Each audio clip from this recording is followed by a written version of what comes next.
আসসালামু আলাইকুম এভরিওয়ান, সবাইকে শুভ সকাল। নতুন বছর, নতুন বছরে আপনাকে একটু দেখাই, কুয়াশা পড়ছে, সেই লেভেলের কুয়াশা। এখন ভোর সকাল 7টা বাজে, কিন্তু যে পরিমাণ কুয়াশা ঢাকাতে,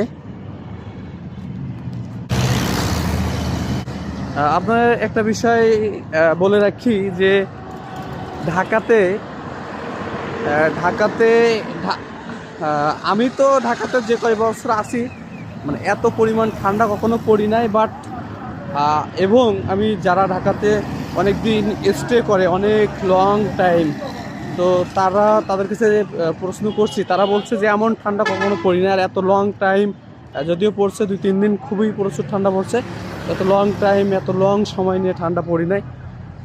তো এবং ঢাকার এই অবস্থা, 12-13 ডিগ্রি সেলসিয়াস তাপমাত্রা চলতেছে, এবং কয়েকদিন তো প্রচুর পরিমাণ ঠান্ডা পড়ছে, এবং এত এত ঠান্ডা যে বলে বোঝাতে পারবো না, যেটা আসলে ঢাকার মানুষ কল্পনাই করতে পারে না। অনেকে শীতের সময় গ্রামে যায় না এই ঠান্ডা থেকে হাত থেকে বাঁচার জন্য।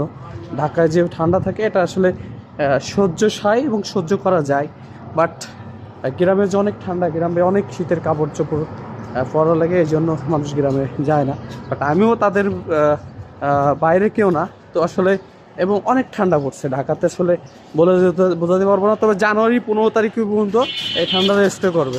তো সবাই ভালো থাকবেন, সাবধানে থাকবেন।